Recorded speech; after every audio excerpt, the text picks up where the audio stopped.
1700 கோடி. அந்த 1700 கோடி ரூபாயை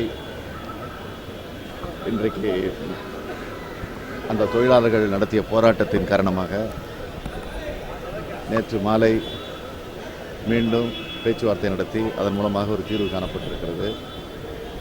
1250 கோடி ரூபாய் முதல் கட்டமாக வழங்குவதென்றும் மீதமுள்ள தொகையை படிப்படியாக வழங்குவதென்றும் பேச்சுவார்த்தை மூலமாக முடிவு செய்யப்பட்டிருப்பது கண்டு நான் உள்ளபடியே மகிழ்ச்சி அடைகிறேன். இதன் மூலமாக அவருடைய வேலை நிறுத்தம் வாபஸ் வாங்கப்பட்டு இன்று காலையிலிருந்து அவர்கள் வேலைக்கு வேலைக்கு செல்கிற அந்த செய்தியை கேள்விப்பட்டு நான் உள்ளபடியே திராவிட முன்னேற்றக் கழகத்தின் சார்பில் அதை வரவேற்கிறேன். எனவே தொடர்ந்து பேச்சுவார்த்தை நடத்தி அவர்களுடைய மேலும் சில கோரிக்கைகள் வைத்திருக்கக்கூடிய அந்த பிரச்சனைகளுக்கும் உடனடியாக இந்த அரசு தீர்வு காண வேண்டும் என்று நான் கேட்டுக்கொள்கிறேன். சட்டப்பேரவை கூட்ட வேண்டும் என்று கோரிக்கை கொடுத்திருக்கீங்க. அதற்கு சபாநாயகரும் முதல்வரும் விரைவில் கூட்டுவதற்கான நடவடிக்கை எடுக்கப்படும் தெரிவிச்சிருக்காங்க. இதனை தொடர்ந்து திமுக அடுத்த கட்ட நடவடிக்கை. ஜெயக்குமார் நேற்று பேசும்போது பார்த்தீங்கன்னா அவங்க கடந்த திமுக ஆட்சியிலே 2009ஆம் ஆண்டு இது மாதிரி நீண்ட காலம் நடக்காமல் இருக்கின்ற அதை பற்றி நீங்கள் என்ன சொல்றீங்க? அதாவது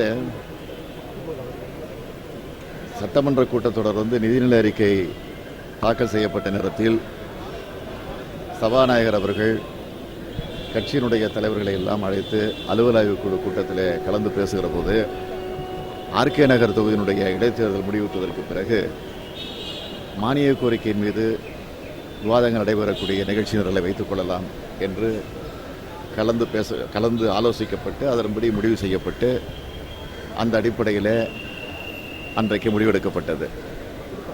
ஆனால் ஆர்கே நகர் தொகுதியினுடைய இடைத்தேர்தல் நடைபெற முடியாத நிலையிலே அது ரத்து செய்யப்பட்டு விட்டது.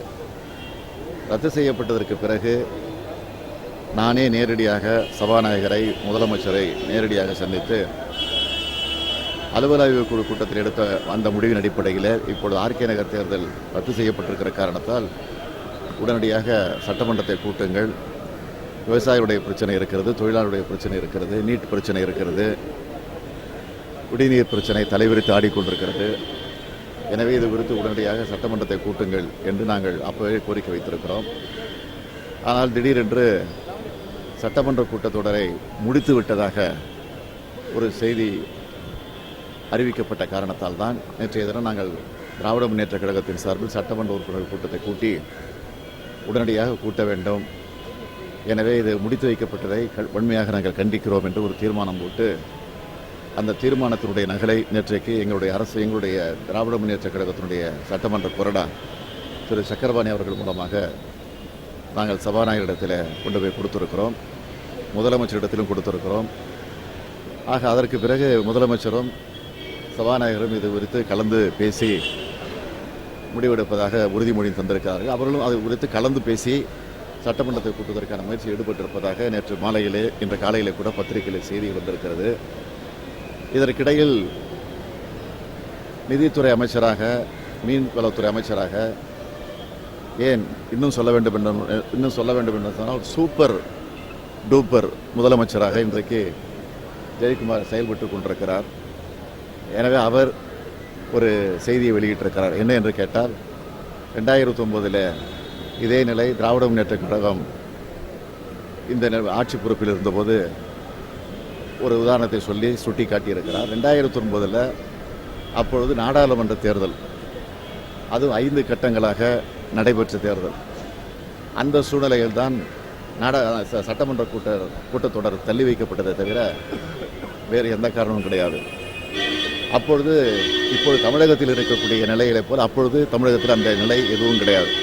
ஆனால் இப்பொழுது இருக்கக்கூடிய நிலை குடிப்பதற்கு கூட தண்ணீர் இல்லாத நிலை தலைவிரித்து ஆடிக்கொண்டிருக்கிறது. நீட் பிரச்சனை, விவசாயிகள் தற்கொலை செய்து கொண்டிருக்கக்கூடிய பிரச்சனை. ஆக இவ்வளவு பிரச்சனைகளுக்கு இடையிலே தான் சட்டமன்றத்தை உடனடியாக கூட்ட வேண்டும் என்று தொடர்ந்து திராவிட முன்னேற்றக் கழகத்தின் சார்பில் நாங்கள் வலியுறுத்தி கொண்டிருக்கிறோம் என்பது உண்மை.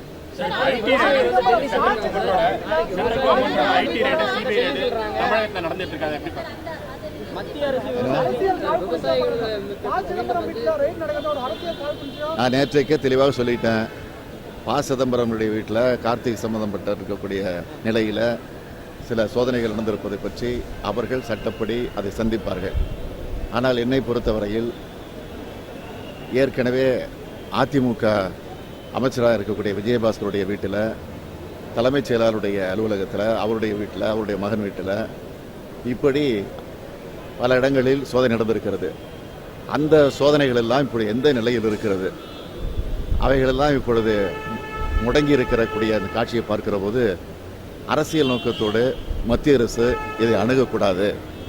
அதேபோல் சிபிஐ இதை வருமான வரித்துறையாக இருந்தாலும் சிபிஐ துறையாக இருந்தாலும் இதை அரசியல் ரீதியாக அணுகக்கூடாது என்பதுதான் எங்களுடைய கருத்து. அதிமுகவினுடைய ஓராண்டு ஆட்சி வந்து முடிஞ்சிருக்கு. பார்க்கக்கூடிய அளவிற்கு அதில் ஒன்றுமே இல்லை என்பதுதான் என்னுடைய பார்வை. உலகெங்கும் வாழும் தமிழ் உறவுகளுக்கு ரெட்பிக்ஸ் சார்பாக நன்றிகளும் வணக்கங்களும். தொடர்ந்து 3 ஆண்டுகளை தாண்டி ரெட்பிக்ஸ் பயணிக்கிறது என்றால் அதற்கு முழுக்க முழுக்க உங்களின் ஆதரவு மட்டுமே காரணம். நீங்கள் எங்களுக்கு காட்டி வரும் ஆதரவுக்கு கோடான கோடி நன்றிகள். இன்றைய சூழலில் கார்ப்பரேட் நிறுவனங்களும் பெரும் முதலாளிகளும் அரசியல் கட்சிகளுமே மீடியா துறையில் கோலோச்சு வருகின்றனர். இவர்களுக்கு மத்தியில் மிக எளிமையான பின்புலத்திலிருந்து தொடங்கி உண்மையையும் நேர்மையையும் உழைப்பையும் மட்டுமே மூலதனமாக கொண்டு செயல்பட்டு வருகிறது ரெட்பிக்ஸ். இந்நிலையில் ரெட்பிக்ஸை மக்களுக்கான ஒரு மாபெரும் ஊடகமாக மாற்றுவதே எங்களது ஆசையும் கனவுமாக உள்ளது. இதற்கு பெருமளவில் நிதியுதவியும் தேவைப்படுகிறது. உங்களின் ஆதரவோடு வளர்ந்த இந்நிறுவனத்தை அடுத்த கட்டத்திற்கு எடுத்துச் செல்ல உங்களையே நாடியுள்ளோம். எந்த ஒரு அரசியல் சாயமும் இன்றி, எந்த ஒரு கார்ப்பரேட்டின் தலையீடும் இன்றி மக்களுக்கான செய்திகளை உண்மையாகவும் நேர்மையுடனும் வழங்க வேண்டும் என்பதே எங்களது ஆசையும் கனவும். எனவே எங்களுக்கு தாராளமாக நிதி உதவி செய்து எங்களுக்கு உதவுங்கள். எங்களுக்கு நிதி உதவி செய்ய நீங்கள் முன்வந்தால் உங்கள் காசோலைகளை Redpix media private limited, number 21, first main road, CID colony, Mylapore, Chennai 4 என்ற முகவரிக்கும், அல்லது நீங்கள் எங்கள் வங்கியில் நேரடியாக பணம் செலுத்த விரும்பினால் Dena bank, Alwarpet branch, account number 086311023903 என்ற அக்கவுண்ட் நம்பருக்கு அனுப்புங்கள். மேலும் வங்கியின் விவரங்கள் IFSC கோட் BKDNO620863. நீங்கள் கொடுக்கும் ஒவ்வொரு ரூபாயும் ஒரு நேர்மையான உண்மையான செய்தி சேனல் ஒன்றை உருவாக்க நிச்சயம் உதவும். நன்றி.